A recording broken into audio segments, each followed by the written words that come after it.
All right, welcome back. So as we continue here on the Bats and Booze runner, I have the runner is all appliqued, pieced, uh, quilted. Really, it's all completely ready to go, and now it's time to put the binding on. But first, I need to either trim off the excess off of both sides or mark it somehow so that I can sew on my binding. I'm going to turn the camera around and show you what I'm talking about here.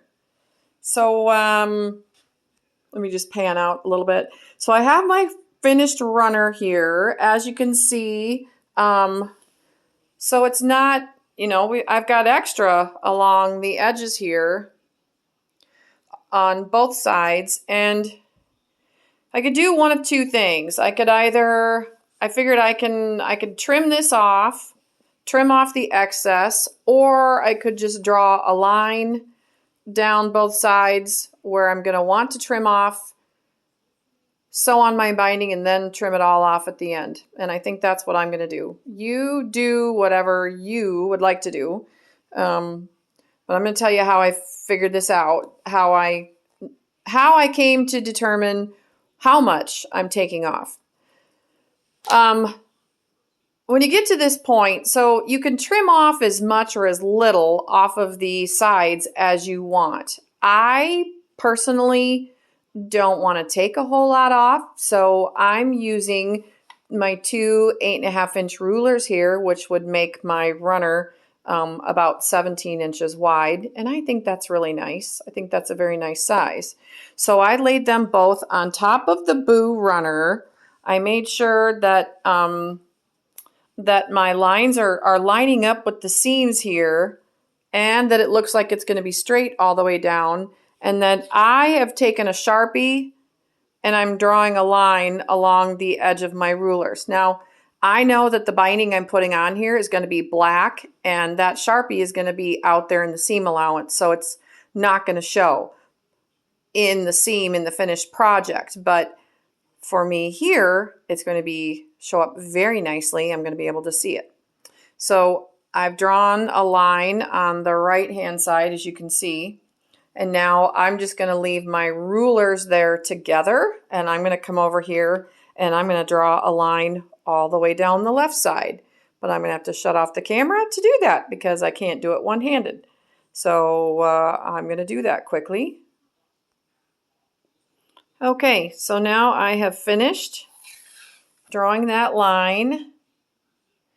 As we can see, I need to draw it in just a hair more on this side so that I'm able to catch all those pieces in there.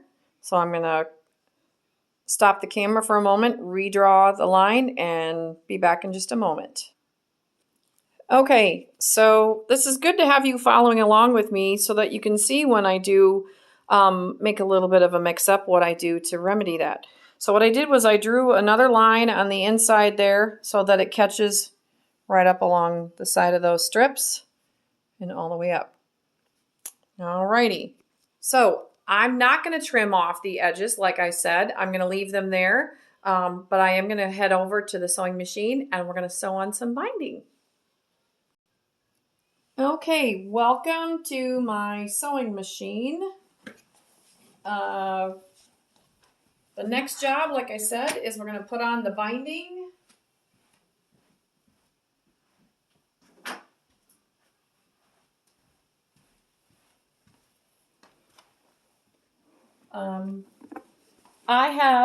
What I have here is, so here I've got my runner.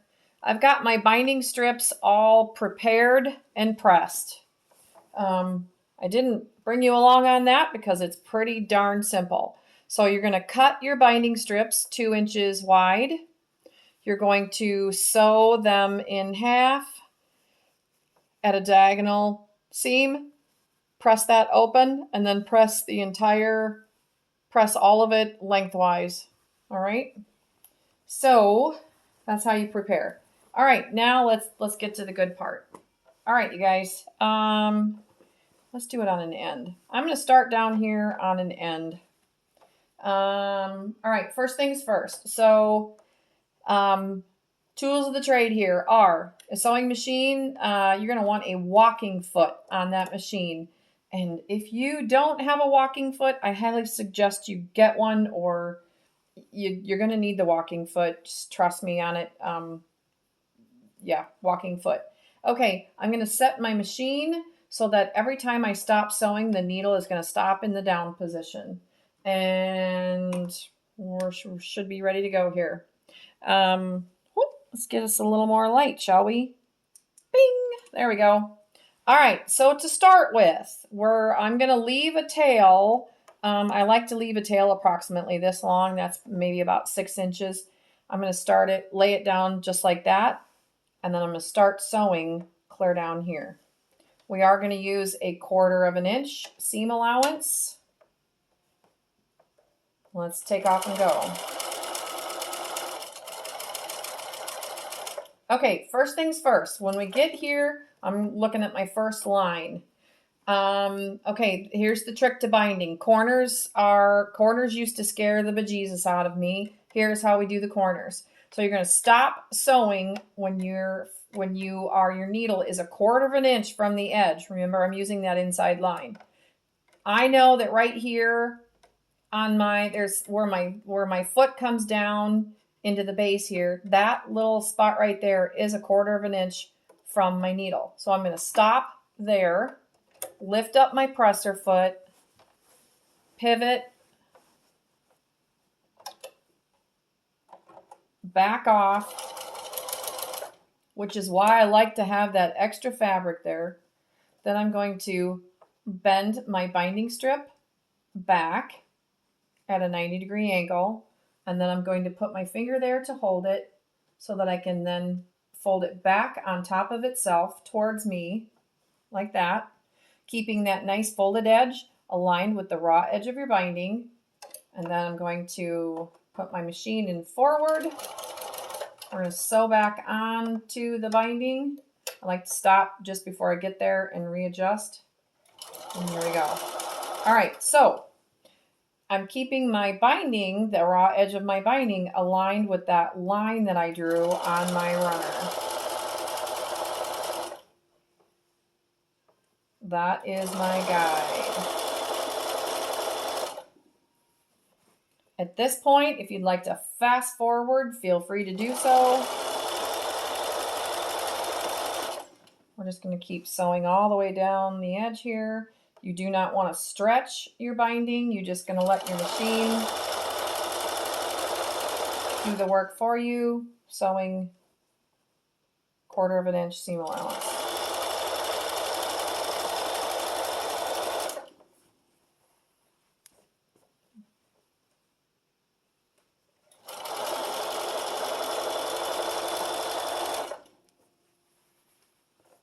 Got all these little strings here from the fabric.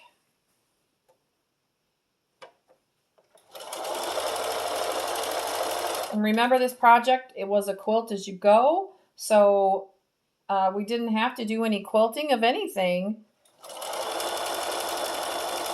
We just get to do the fun parts and then add the binding. All right, coming up to turn number 2 here. Again, I'm going to come all the way up until this point on my foot reaches the edge of my project down here. Or yes, I had to stop and think about that. So that it leaves me at a 1/4 of an inch from the end of my project. Pivot, back off, bend your binding back. When I'm bending it back, the raw edge of my binding is still aligned with the raw edge of my project. And then bend it back over the top of itself, coming back towards you.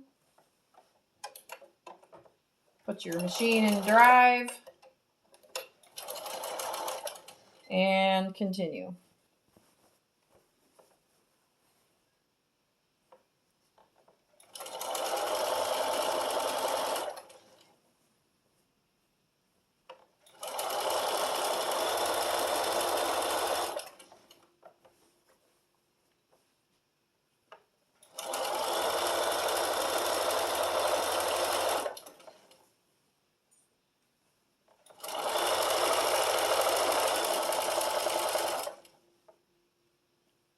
All right, now coming up coming up down to the third turn here, and here I've got that black line. That is my guide. That's where my edge of my project is going to be. So I'm going to stop sewing when I'm 1/4 of an inch from that, which is right there. We're going to pivot our project. Put your presser foot down, back off, lift up, bend your binding strip back, and then bring it back forward again over the top of itself, keeping the raw edges of your binding aligned up with the line. Usually it's the raw edge, but we're lined up with the line on your runner there. And we're going to take off and drive, take off and drive again.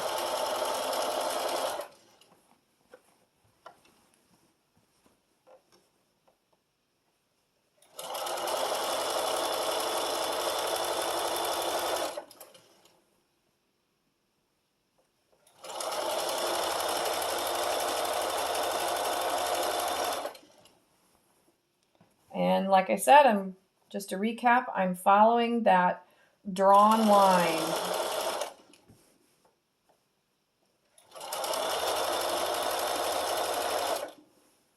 I'm only using 1/4 of an inch seam allowance, so I don't need anything. I don't need binding strips that are wider than 2 inches, you guys.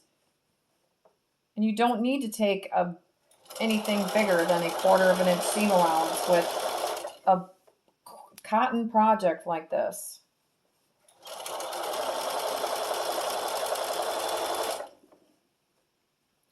All right, we're coming up to turn 3 or turn 4.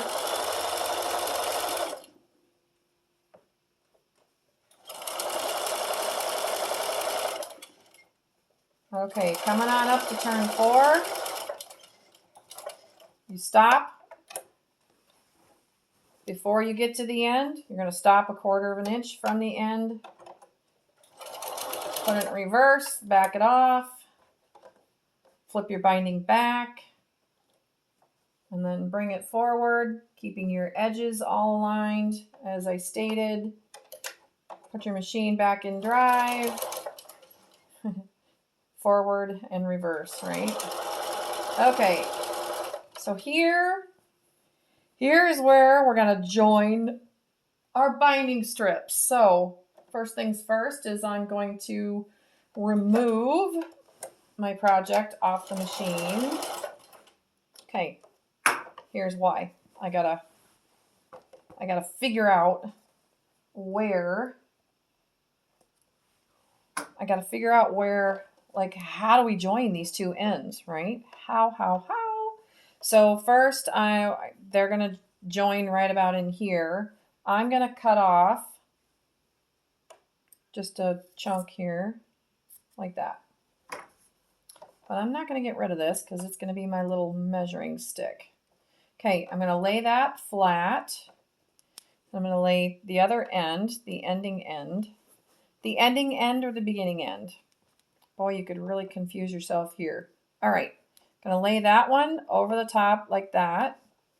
I can see where my starting point was. I lay this, match it up with the end there. That's how I know how long to leave my tails. So now I've got my 2 binding tails. Now I'm going to marry them on top of one another at right angle and hold it here. Now here's where, if you're new to this, I would suggest you draw a diagonal line on your fabric. I am not new to this, and so I'm just going to match them up and sew a diagonal line. So I've got that diagonal seam.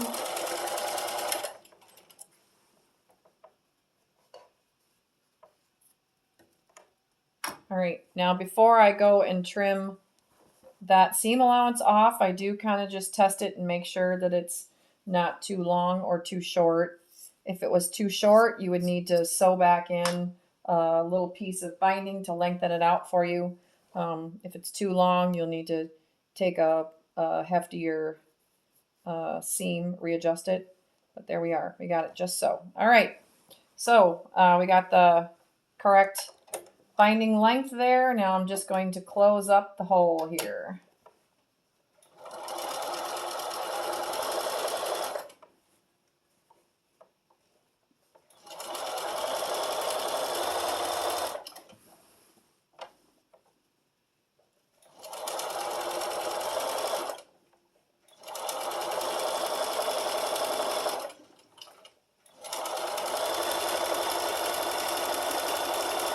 The whole reason that you use a